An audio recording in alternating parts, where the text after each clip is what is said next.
नमस्कार माझ्या शेतकरी मित्रांनो आणि भगिनींनो. बऱ्याच परिसरामध्ये म्हणजेच 30 जून रोजी पाऊस आहेच विदर्भातल्या उत्तरेकडील जिल्ह्यामध्ये म्हणजेच अमरावती, नागपूर, भंडारा, गोंदिया या उत्तरेकडील भागामध्ये पाऊस आहेच. तशाही कारण का बाष्पाचा खूप पुरवठा होत असल्यामुळं बऱ्याच ठिकाणी पावसाची हालचाली होणार आहे. आणि सिस्टम लो प्रेशर जे बनलं गेलं आहे बघा शहरामध्ये, हे सुद्धा ह्या सिस्टमच्या माध्यमातून सुद्धा बऱ्याच ठिकाणी पावसाची हालचाली वाढल्या जाणार आहे विदर्भामध्ये. बऱ्याच ठिकाणी म्हणजेच विदर्भाच्या संपूर्ण विदर्भातल्या 11 जिल्ह्यामध्ये पावसाची हालचाली वाढणार आहे.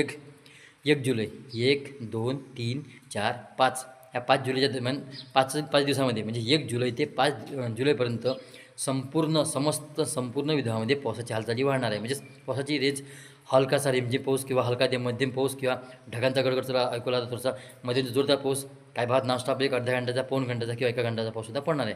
लक्षात घ्या.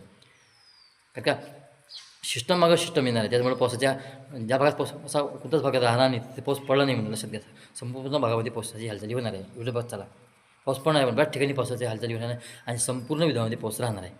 काही भागात आपल्याला 1 जुलै ते 5 जुलैच्या दरम्यान आपल्याला झडीसारखं वातावरण दिसत नाही. असं आपल्याला काही वाटत नाही की झडी पडली काय. कारण का अरबी समुद्रातून खूप बर्फाचा पुरवठा आपल्याला होणार आहे.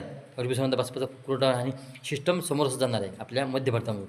मध्य प्रदेशाच्या उत्तरी भागातून जाणार आहे आणि जे विदर्भाचं जे टोक आहे असं विदर्भाचे जे असे टोक आहे म्हणजेच आपला विदर्भ असा आणि विदर्भ असं जे टोक आहे असा सिस्टम असं जाणार आहे. त्याचमुळं विदर्भातल्या बऱ्याचशा भागामध्ये पावसाच्या हालचाली होणार आहे. लक्षात घ्या. एवढं चला.